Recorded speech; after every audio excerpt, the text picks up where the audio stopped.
এভাবে আকাবির যারা রয়েছেন, মুহাদ্দিসিন যারা রয়েছেন, আমাদের মতো ঘুমিয়ে ঘুমিয়ে তারা মুহাদ্দিসিন হয় নাই, আমাদের মতো ঘুমিয়ে ঘুমিয়ে তারা মুফাসসিরিন হয় নাই, তারা তাফসীর করে নাই। এই যে বড় বড় কিতাবগুলো লিখছে, তারা কি ঘুমাইছে সারা রাত্রি? ঘুমান নাই। যদি ঘুমাইতো তাদের মর্যাদা আজকে এতটুকু হইতো না। আমার আপনার বাপদাদার কথা আমরা 3টা প্রজন্ম মনে রাখি। যেমন আমি আমার বাবার কথা জানি, বাবার নাম জানি, দাদার নাম জানি, এর উপরে জানিও না। কেউ কেউ অথবা দাদার বাপের নামও জানতে পারে। এর উপরে কেউ জানে? বলেন, কথা বলেন। দাদার বাপের উপরে হিজার নাম ছাড়া 3 প্রজন্ম ছাড়া আর কেউ জানে?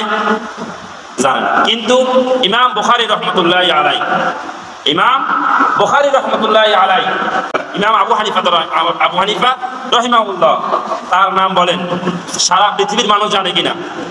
এখনো জানে। তার নাম সারা পৃথিবীর মানুষ জানে। ইমাম বুখারী রহমতুল্লাহ আলাইহি 200 হিজরিতে জন্মগ্রহণ করেছেন। এখন 1400 হিজরি। যখন 200 হিজরি ছিল, তার মানে আরো 1200 বছর আগে যিনি জন্ম নিয়েছেন, তার নাম সারা পৃথিবীর মানুষ জানে। কিন্তু আমার আপনার বাপ দাদার নাম 3 প্রজন্মও জানে না। কয় প্রজন্ম? 3 প্রজন্মও জানে না। তো ওনারা কি ঘুমাই ঘুমাই এই নাম করেছেন? বলেন। যেমন সারা পৃথিবীর মানুষ তাদেরকে জানে, ইমাম বুখারী রহমতুল্লাহ আলাইহি, ইমাম মুসলিম রহমতুল্লাহ আলাইহি, ইমাম তিরমিজি রহমতুল্লাহ আলাইহি, ইমাম আবু দাউদ রহমতুল্লাহ আলাইহি, ইমাম মুহাম্মদ ইবনে হাম্বল রহমতুল্লাহ আলাইহি, ইমাম শাফিঈ রাহিমাহুল্লাহ, এই বড় বড় মুনশিদের নামগুলা সারা পৃথিবীর মানুষ জানে। কেন জানে? অথচ আমরা নিজের বাপ দাদার নামও জানি না। তারা সারা রাত্র ঘুমায় নাই, সারা রাত্র তারা ইবাদত করেছে, সারা রাত্র তারা কিতাব লিখেছে। এই জন্য আমাদের ঘুমটা যেন আমাদের শরীয়ত মতো হয়, ঘুমটা যেন নাস্তিকদের মতো না হয়, ঘুমটা যেন ইহুদি খ্রিস্টানদের কৃষ্টি কালচার মতো না হয়। আল্লাহ তাআলা আমাদের রাত্রি দিয়েছে ঘুমানোর জন্য, দিন দিয়েছে জাগ্রত থাকার জন্য। আমরা এর বিপরীত। আমরা কি এর বিপরীত? আল্লাহ তাআলা আমাদের সকলকে বুঝার তৌফিক দান করে। সকলে বলে আমিন।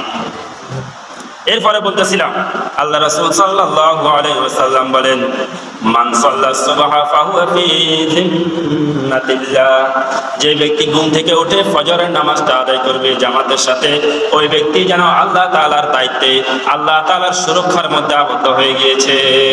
সুবহানাল্লাহ। যে ব্যক্তি ফজরের নামাজটা পড়বে, ওই ব্যক্তি কার দায়িত্বে চলে গেছে? আল্লাহ তাআলার দায়িত্বে চলে গিয়েছে। হাদিসের শেষ অংশে গিয়ে আল্লাহ রাসূল সাল্লাল্লাহু আলাইহি সাল্লাম বলেন, তোমরা কেউ যাতে আল্লাহ তাআলা যাকে দায়িত্ব নিয়েছে তার ব্যাপারে কাল কিয়ামতের ময়দানে প্রশ্নবিদ্ধ না হও, প্রশ্নবিদ্ধ না হও।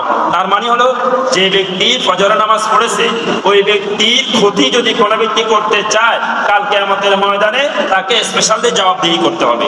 কারণ আল্লাহ রাসূল হাদিসের মধ্যে ঘোষণা দিয়েছে, যে ব্যক্তি ফজর নামাজ পড়বে তার দায়িত্ব, তার সুরক্ষা একমাত্র কে দিবে? আল্লাহ তাআলা দিবে।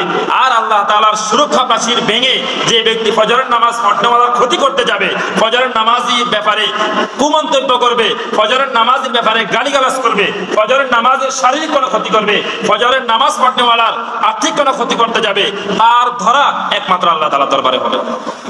কে ধরবে তাকে? আল্লাহ তাআলা ধরবে। কারণ সে আমার দায়িত্বে ছিল, আর তুই তার ক্ষতি করতে গিয়েছিস, তোর এত বড় সাহস। তাহলে আমরা কি সবাই চাই না আমাদের দায়িত্বটা আল্লাহ তাআলার হাতে থাকুক, আমাদের সুরক্ষার দায়িত্ব কার হাতে থাকুক? আল্লাহ তাআলার হাতে থাকুক।